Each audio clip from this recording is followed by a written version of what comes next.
Hello everyone.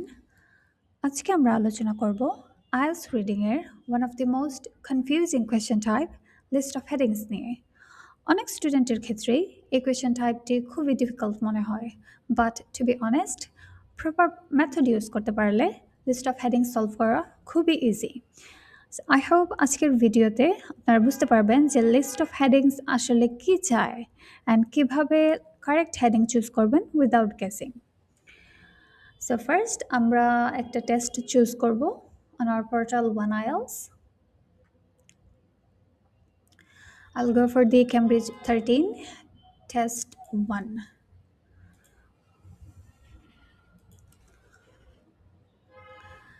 So here we have our passage and the question on the right side. I think এখানে কোনো list of headings এর questions নাই. So we'll go for the part 2. So first আপনি প্যাসেজটা open করার পরে আপনার first কাজ হচ্ছে গিয়ে দেখবেন যে কোয়েশ্চেন টাইপটা কি এখানে দেয়া আছে। আমাদের লিস্ট অফ হেডিংস আছে, ইনফরমেশন ম্যাচিং আছে, দেন ফিল ইন দ্য ব্ল্যাঙ্কস আছে। সো আমাদের আজকের টাস্ক হচ্ছে গিয়ে লিস্ট অফ হেডিংসগুলো সলভ করা। তো লেফট সাইডে আমাদের যে প্যাসেজ আছে, আমাদের ফার্স্ট কাজ হচ্ছে গিয়ে প্যাসেজ ওপেন করার পরে তার টাইটেলটা পড়া, যে why being bored is stimulating and useful to. টাইটেলটা পড়বো অ্যান্ড এটার মিনিংটা বোঝার ট্রাই করবো যে টাইটেলটাতে কী বলছে, অ্যান্ড তার সাবটাইটেলও এর সাথে বুঝবো। Why being bored is stimulating and useful too. And subtitle, this most common of emotion is turning out to be more interesting than we thought. তো এই জিনিসটা একটু বুঝতে পারলে আপনার জেনারেল একটা আইডিয়া হয়ে যাবে যে এই প্যাসেজের মধ্যে জেনারেলি কী বলা হয়েছে। প্যাসেজের টাইটেলটা পড়ার পরে আমরা যাব আমাদের কোয়েশ্চেনে। Before we read the passage or before we start reading the paragraphs, we will go to the question types. আমাদের এখানে 14 থেকে 19 পর্যন্ত আছে লিস্ট অফ হেডিংস। একটা ইন্টারেস্টিং জিনিস হচ্ছে আমাদের কোয়েশ্চেন্স আছে এখানে 6টা, 14 থেকে 19 পর্যন্ত, বাট আমাদের হেডিংস আছে 1টা 2টা 3টা 4টা 5টা 6টা 7টা 8টা হেডিংস আছে।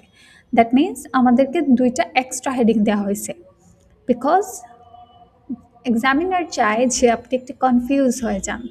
তো এই জিনিসটা আপনি একটু স্মার্টলি হ্যান্ডেল করতে হবে। ফার্স্ট আপনি লিস্টের মধ্যে যে হেডিংসগুলো আছে তা প্রপারলি পড়বেন এবং বুঝবেন। What is the meaning of that line?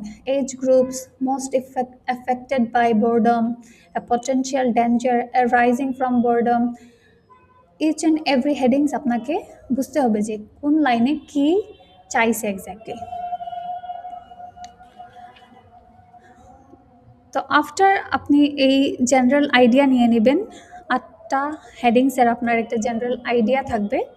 আপনি এই age groups, potential anger, problems, scientific approach, then what teachers can prevent boredom, keywordsগুলো হাইলাইট করবেন।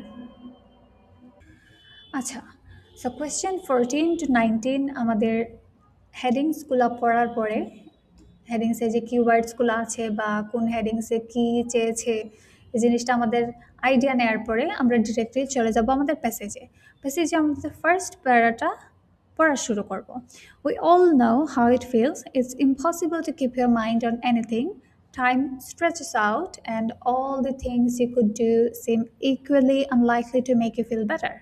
তো এই লাইন দ্বারা বোঝা যায় যে বোর্ড থাকলে কোনো কিছুতে মন বসে না, টাইম লম্বা হয়ে যায় অ্যান্ড কোনো কাজই করতে ভালো লাগে না।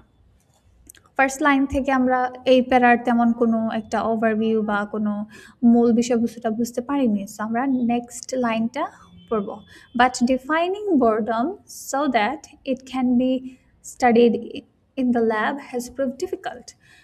বোরডমকে ডিফাইন করা ল্যাবের মধ্যে খুবই ডিফিকাল্ট প্রুভ হয়ে গেছে অলরেডি। লাইক বোরডম তো ওজন করাও যায় না, মাপাও যায় না, সো এটা ডিফাইন করাটা অনেক হার্ড।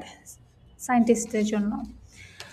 আর তোমরা এই দুইটা লাইন পরে বুঝতে পারলাম যে বোর্ডমের কোনো ইস্যুস বা বোর্ডমকে স্টাডি করতে ডিফাইন করতে কিছু ইস্যুস ফেস করে এই টাইপের কিছু মেবি এই প্যারাতে আমাদের বলা হয়েছে। সো আরেকটু শিওর হওয়ার জন্য আমরা নেক্সট দুই লাইনটা পড়বো। For a start, it can include a lot of other mental states such as frustration, apathy, depression, and indifference.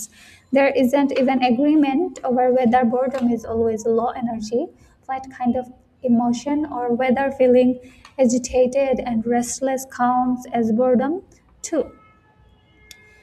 সেখানে বলা হয়েছে আপনার যে বোর্ডমের ডিফাইন করা বা এটাকে স্টেট করা মাপা খুবই ডিফিকাল্ট। আমাদের চারটা লাইন পড়া পরে বোঝা যায় যে প্যারাগ্রাফ এতে বোর্ডম রিলেটেড বা বোর্ডমকে গবেষণা করতে ইস্যুস ফেস হচ্ছে বা সায়েন্টিফিক ডিফিকাল্টিস কী কী ফেস করছে এই জিনিসগুলো এই প্যারাতে উল্লেখ করা হয়েছে। তো আমাদের একটা জেনারেল আইডিয়া নেওয়ার পর আমরা ডিরেক্টলি চলে যাব আমাদের হেডিংসের লিস্টে। হেডিংসের লিস্টে আমরা ফার্স্ট হেডিংটা আবার পড়বো, আবার আমাদের ফার্স্ট টু লাস্ট হেডিংসগুলো আমরা পড়বো। Age groups most affected by boredom. এখানে এজ গ্রুপসের কথা কিছু বলা হয়নি, সো এটা বাদ। The productive outcomes that may result from boredom. Productive outcome, boredom থেকে কোনো প্রোডাক্টিভ রেজাল্ট আসছে এরকম কিছু এই প্যারাতে বলা হয়নি, সো এই অপশনটা কাট। A potential danger arising from boredom. আচ্ছা, a potential danger arising from boredom, এখানে কোনো ডেঞ্জার বা কোনো ডেঞ্জারাস কোনো থিংস বা অ্যাক্টিভিটিস কথা উল্লেখ করা হয়নি, জাস্ট বলা হয়েছে যে বোর্ডমকে অ্যানালাইসিস করতে বা তার গবেষণা করতে কী কী প্রবলেম ফেস হচ্ছে এই জিনিসটা প্যারাগ্রাফ 1-এ বলা হয়েছে, বাট টাইটেলে হেডিংসে বলা হয়েছে potential danger arising from boredom. তো এই হেডিংটা ম্যাচ করে না, এইটাও আমাদের কাট। A new explanation and a new cure from boredom. কোনো কিওর বা কোনো নিউ এক্সপ্লেনেশনের কথা বলা হয় নাই, এটাও কাট। Problems with a specific approach to boredom. আচ্ছা, problems with a scientific approach to boredom. Problems এইখানে আমাদের কিছু ইস্যুস বা কিছু প্রবলেমসের কথা বলা হয়েছে। Proved difficult then for a start, mental states, love it. There isn't even agreement over whether boredom is always low energy. আচ্ছা, তো এখানে কিছু প্রবলেমসের কথা বলা হয়েছে with a scientific approach to boredom. Scientific অ্যাপ্রোচও নেওয়া হয়েছে, যেহেতু ল্যাবে বোর্ডমকে ডিফাইন করার ট্রাই করা হয়েছে, বাট ওই যে ডিফাইন করতে বা গবেষণা করতে অনেকগুলো ইস্যুস অ্যান্ড প্রবলেমস ফেস করতে হচ্ছে। তো এইটা আমাদের আনসার হইতে পারে, বাট তবু আমরা রেস্ট অফ দি থ্রি অপশনসগুলোও পড়ব। Creating a system of classification for feeling of boredom, কোনো সিস্টেম অফ ক্লাসিফিকেশন আমরা এখানে পড়ি নাই, সো এটাও cut. What teachers can do to prevent boredom, কোনো টিচার্স বা বোর্ডমকে প্রিভেন্ট করার কোনো স্টেপস এই ব্যাপারেও কিছু বলে নাই, সো এটাও cut. Identifying those most affected by boredom, সেখানে কারা বোর্ডম দিয়ে বেশি এফেক্টেড হয়েছে তাদের কথাও কিছু বলা নাই, সো এই অপশনটাও কাট। তো আমাদের মোস্ট লাইকলি যেটা অপশন আমাদের ম্যাচ করে, মোস্ট লাইকলি যে হেডিংটা আমাদের ম্যাচ করে সেটা হচ্ছে কি problems with a scientific approach to boredom. আমাদের আনসার হবে এটা। সেম প্রসেসে আমরা নেক্সট প্যারা পড়ব, B, then C, then D, then E, then F, and একটা একটা করে প্যারাগ্রাফ পড়া শেষ হলেই আমরা চলে যাব আমাদের হেডিংসে। এরকম করে প্রত্যেকটা হেডিং আমাদের চুজ করতে হবে।